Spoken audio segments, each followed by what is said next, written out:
So let us start on with revision of Accounting Standard 1, disclosures of accounting policy. This revision will be covered in two parts. The first part we'll very quickly cover the concepts covered in the accounting standard, and the second part we'll cover some very important practical questions related to the accounting standard, because from the core exam perspective it is extremely important that you know how to draft your answer and how to present it well so that you score full marks. So now let us start AS1, disclosures of accounting policy. This standard basically requires a reporting enterprise to make a disclosure of all the accounting policies which it has followed in the preparation and presentation of the financial statement, because it is believed that plain by reading the numbers on the financial statement you do not develop a very deep understanding of the financial statement. The basis on which these numbers are derived and put in the financial statement are extremely important to form a meaningful understanding of the financial statement, and the basis on which these numbers are derived are the accounting policies followed by the enterprise in preparation of the financial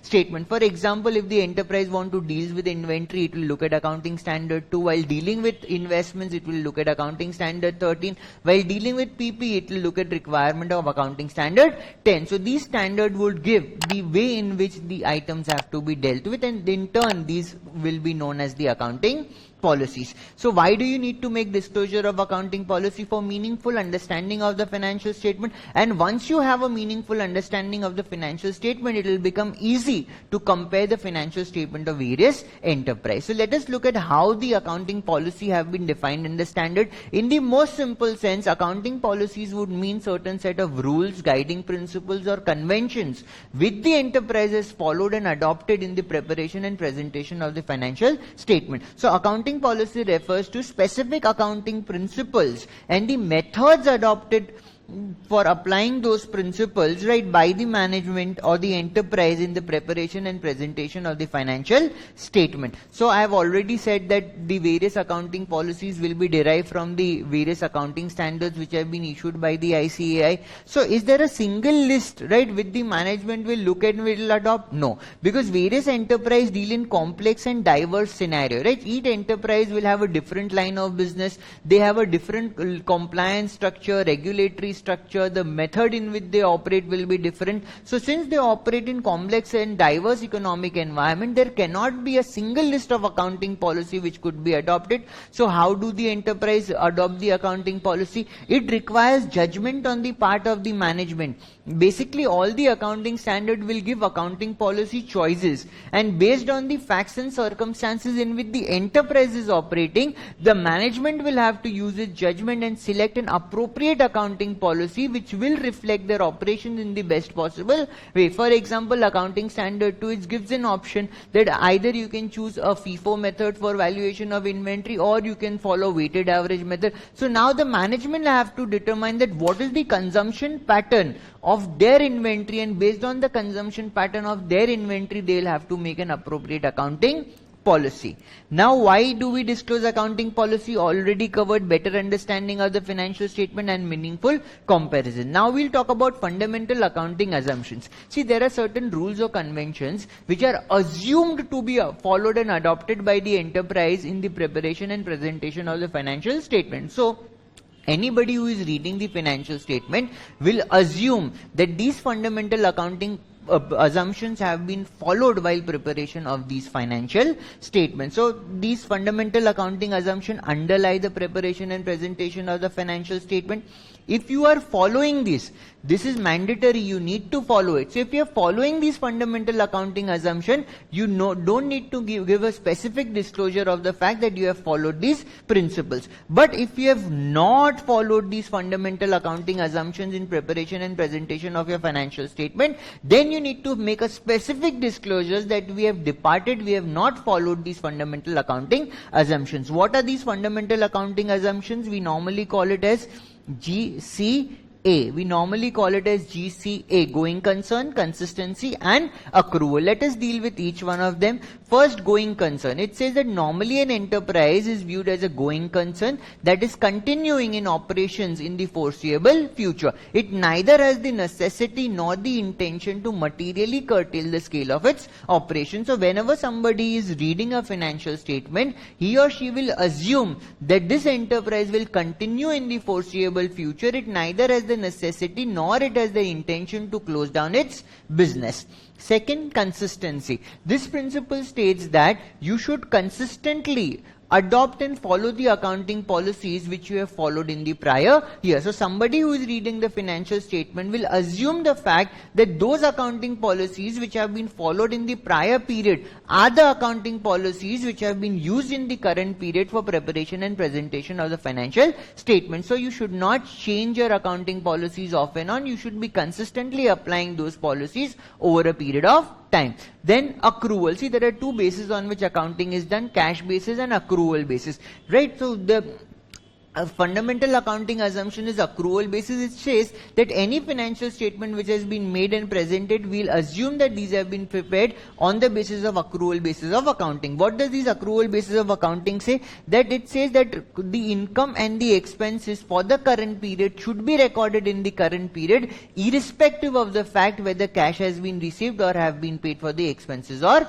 not. It identifies the period concept. All the income and all the expense for the period should be recorded in the period itself. Now see, we have already said that there is no single list of accounting policy, and the management of the enterprise is responsible to use its judgment and select the accounting policies. So what should be the thought process in the mind of the management, right? What should be the consideration while selecting these accounting policies? It says that whatever accounting policy you choose, you should keep in mind that when you follow those accounting policies, right, and make your financial statement, those financial statements should project a true and fair view of the state of affairs as presented by the balance sheet and of the profitability of the company as presented by the statement of profit and loss. So there are three major considerations, right, which needs to be kept in mind while you are selecting the accounting policy. These three considerations are prudence, substance over form, and materiality. The concept of prudence is that you should not anticipate profit. You should recognize profit only when you are virtually certain that the profit will be realized. But in case there is a possible or a probable loss which you are going to face, you should make a provision for it in the books of accounts. So you know this is on the premises of the principle of conservatism. Then substance over form. It says that whenever you're doing your accounting activity, whenever you're recording a transaction or an event in the books of accounts, you should look at the substance of the transaction and event rather than merely looking at its legal form. The best example of this is under Accounting Standard 19 when we do finance lease, right? So it is known as a finance lease. It is known as a lease arrangement from its legal form. But while we do the accounting for leases which are in the nature of finance lease, we take it as a loan arrangement and we deal it in the books of accounts as a loan arrangement. So you should look at the substance of the transaction and not merely at the legal form of the transaction if you want to give a true and fair view of the affairs of the organization. And then we'll talk about the concept of materiality. The standard says that all material items should be disclosed. So we ask, what are material items? Basically, material items are those items which have the capacity to influence the decision of the users of the financial statement. So if there's an item which has the capacity to influence the decision of the user of the financial statement, such item should be disclosed. For your benefit, I'll make a simple example so that you actually perceive the concept of materiality.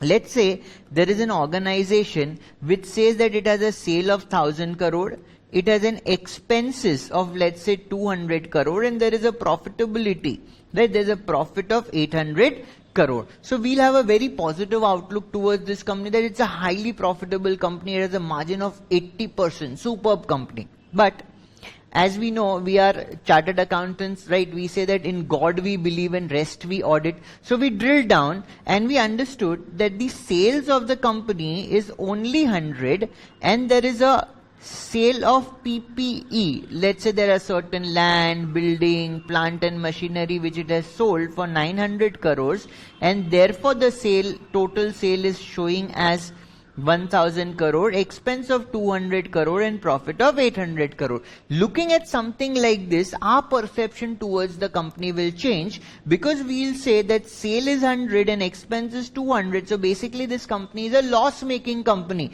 The 800 crore of profit is largely due to sale of PPE, which is not the normal course of business of the enterprise. So if you hide this particular item, right, the perception of the company will change. So all material items should be disclosed. Now we'll talk about disclosure of accounting policy. We have already understood that for proper understanding of financial statement, all significant accounting policies should be disclosed. Where should you disclose it? Obviously it is for the understanding of the financial statement, so you should disclose it as part of the financial statement. Where should you disclose it? Should you be scattered all over the financial statement? No. Normally our financial statement will have a balance sheet, will have a profit and loss statement, will have a cash flow statement, and there will be notes to accounts. And if you look at any financial statement in the notes to accounts, right, in the very first section it talks about significant accounting policies, and all the significant accounting policies followed by the enterprise are listed at one place, right, so that the user of the financial statement does not have to flip through the financial statement several number of times. It will get it in one place. So disclosure should be made in one place in the financial statement. Now we'll talk about change in accounting policy. See, a fundamental accounting assumption of consistency says that the accounting policies adopted should be consistent from one period to other. But when we look at accounting standard 5, it will give us an option that there are certain circumstances under which accounting policies could be changed. There are three scenarios in which accounting policy can be changed. One, when it is required by a statute, it is requirement of the law, right? Then you have to change your accounting policy. If there is a revision in the accounting standard, or the accounting standard comes up with new or revised requirement, you will have to change your accounting policy. The third option has been given to the management. If the management believe that the change will result in more appropriate presentation of the financial statement, then management is free to change its accounting policy. So if you are changing your accounting policy because of either of these reasons, what should you do? It says, if a change in accounting policy has material effect in the current year, right? You're changing your accounting policy. Because of this change in accounting policy, there's a material effect in the current year. What should you do? The amount by which the financial statement are affected should be disclosed, and if the amount is not ascertainable, you have made a change in accounting policy, but you're not able to identify by what amount your financial statement have been impacted, either wholly or in part, such fact should be disclosed that we have made a change, but we are not able to ascertain the financial impact of such change on the financial statement. Another thing, if this change in accounting policy, you made a change in the current year, but this change in accounting policy does not have a material effect in the current year, but if it can be reasonably expected to have material effect in the later period, in that case also you need to disclose the fact of the change in the year in which the change has been made, even if there is no material effect in the current period, but it is reasonably expected that there will be impact in the later period. Further, it says that if you are making a disclosure of accounting policy, or if you are disclosing a change therein, it cannot remedy a wrong or an inappropriate treatment in your financial statement. For example, we all know that AS2 gives us an option of FIFO, or it gives us an option of weighted average. What your enterprise did, it valued its inventory on LIFO, and it said that we are making a disclosure of the fact. Still, even if you are disclosing that you are making your valuation of inventory on LIFO method, still it is a non-compliance of accounting standard 2. So by this we are done with the content portion of accounting standard 1. Now let us move on to the practical exercise on accounting standard 1. See, generally there are two type of questions which will be asked. One, where they are making a change in the accounting policy and they will ask you to make a suitable note or draft a suitable note which will form part of the financial statement. Other type of question is they will put a scenario in front of you that there are certain changes has been made. You need to identify whether that change qualifies as a change in accounting policy or not. So let us have a look at the first question. It says, in the books of Prashant Limited, closing inventory as on 31st March 15 amounted to 1,63,000 and it has been valued on the basis of FIFO method. The company decides to change from FIFO to weighted average. So till now the company was following FIFO method. Now the company wants to change to weighted average, right? For ascertaining the cost of inventory from the financial year 14-15. So we have the number for 14-15. For the current year end, they want to change its method of valuing inventory from FIFO to weighted average. On the basis of weighted average method, the closing inventory as of 31st March 15 amounts to 1,47,000. So if we are following, let's say FIFO, it is 163k, and if we are following weighted average, it becomes 147k. Realizable value of the inventory on this date is 195. So there is no problem because inventory is valued at cost or net realizable value, whichever is lower, right? So cost is lower than NRV, so we don't need to look at NRV. We will choose between, we'll have to value it at cost. Discuss disclosure requirement of change in accounting policy as per accounting standard 1. First, before we draft the answer for this, you should always understand that such questions, right, on accounting standards should be answered in three portions. First, you should write the relevant text from the accounting standard, that what is the requirement of the accounting standard. The second portion of the answer will be evaluation of the case which has been given to you. You will evaluate that case based on the requirement of the accounting standard which you have stated in the paragraph 1. And then finally the last paragraph will be the conclusion paragraph, where you will basically have to state your opinion, or maybe in this case you will have to draft your note, right, based on the fact that you have to make a separate conclusion. So three paras or three parts in which it should be divided. First, the requirement of the accounting standard, then the evaluation of the case which has been given in the question, and finally the conclusion portion. So see, in this case, there is a change in the accounting policy because earlier it was following FIFO, now it is following weighted average. So if there is a change and if that has a material effect in the current period, right, and here in this case we also know the difference in the amount because the value as per weighted average, right, comes to 163. And the value as per the value as per FIFO is 163 and as per weighted average is 147. So there's a difference of 16k. And if we believe that this 16k is material, then we need to make a disclosure that we have changed our accounting policy in the current year and our financial statement have been affected by around 16k because of such change. So now we'll see how the answer has to be stated. First paragraph will definitely be quoting the text from the accounting standard. So it says, as per accounting standard 1, disclosures of accounting policy, any change in the accounting policy which has a material effect should be disclosed in the financial statement. The amount by which any item in the financial statement has been affected should be disclosed. Where the amount is not ascertainable wholly or in part, that fact should be disclosed. Then we say this is our evaluation of the case. This is the second portion. This is the first portion. In the current case, Measures Prashant Limited has changed its accounting policy of valuing inventory from FIFO method to weighted average method. So normally this portion you will get from your question itself. You can copy paste from there. Prashant Limited should disclose the change in the accounting policy by way of a note as under. So we'll draft a note and we'll say that how the change should be disclosed in the financial statement. So I'll read it through. The company values its inventory at cost or net realizable value, whichever is lower.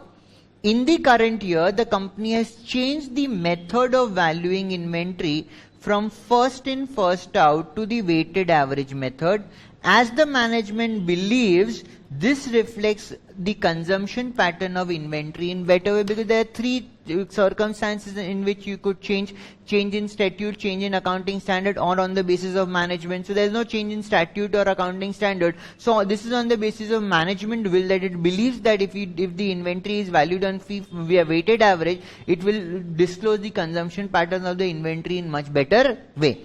As a consequence of such change, the value of inventory as per weighted average method is 147 as against 163 had the inventory been valued in FIFO method. So if the value of inventory falls, the profit will also fall.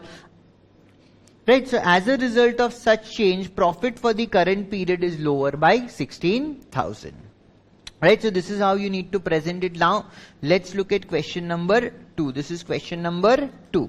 It says ABC Limited was making provision for non-moving inventory. What is non-moving inventory? Certain inventory which is there in your stock, certain goods which are there in your stock, but they have not moved, they have not been consumed, or they have not been sold off from a substantial period of time. So you have purchased it, but it has not gone out, you have not been able to sell it. So that is why we call it as non-moving item. ABC Limited was making provision for non-moving inventories based on issues for last 12 months up to 31st March 16. So what does it mean issued for last 12 months? It says that if a particular item of inventory hasn't been issued or hasn't been moved or hasn't been sold for a consistent period of 12 months, then we'll classify that inventory as non-moving and we will make a provision on that. The company wants to provide during the year ending 31st March 17 based on technical evaluation. So first method is period based method. If a particular inventory has not moved for a period of more than 12 months, we will say that it is non-moving and we'll make a provision on that inventory as appropriate. Now the management believes that a period basis provisioning policy is not correct. We should evaluate on a technical basis, right? We should look at an item basis and we should say that on the basis of this technical evaluation, should it be classified as non-moving or not. It says total value of inventory is 100 lakhs. Provision required, if you followed the earlier method of 12 months, you would have to make a provision of 3.5 lakh. Provision based on technical evaluation, if you are following the new method of calculating the provision, then your provision will be 2.5 lakhs. So how do you deal with this? See, first of all, we need to evaluate whether there is a change in accounting policy or not. Based on the facts of the case, see, the accounting policy is that the management makes a provision for non-moving or slow-moving item. That is your accounting policy. Now, how do you calculate the amount of provision is basically the method which you are using to calculate the amount of provision, and that cannot be stated as your accounting policy. So in this case, there is no change in accounting policy. Your policy is that you have to provide for non-moving item. You have to make provisions for the non-moving item. The way in which you make the provision could be changed because you will look at the most appropriate method of calculating the amount of provision. So in this answer, we will state that the decision of the management of making provision for non-moving item on the basis of technical evaluation instead of the earlier practice of provision based on 12-month issues does not amount to change in accounting policy. This is just a change in the method in which you are calculating the amount. This is not the change in accounting policy, because your policy is to make provision. The accounting policy of the company may require provision for non-moving items of inventory should be made. The method used to arrive at the amount of provision can be changed based on the facts and circumstance of the case. If the company, based on materiality, believes that the disclosure of change in the process or the method of determining the amount to be made, the following note can be presented in the financial statement. So it says generally you need to disclose if there is a change in accounting policy. But still, if you believe that the amount of change is material enough that you need to update the users of the financial statement of such an amount, you can make a disclosure. We can say in the current year the company has changed the method of determining the provision for non-moving inventory from the earlier method of making the provision on 12 months of issues to provision based on technical evaluation. As a consequence of such change, the amount of provision is lower by 1 lakh, because had you followed the earlier method, you would have made a provision of 3.5 lakh. If you have changed your method, the provision comes to 2.5 lakh, and therefore, right, the provision is lower by 1 lakh. So by this, we are done with the revision of the concepts of the accounting standard 1, as well as we are done with the practical exercise as well. If you like this video, do share it with your friends. Definitely please subscribe to our channel, it will help us a lot. And if you have any questions, you can reach out to me at the numbers given, or you can even comment in this video. Thank you so much and all the best, guys.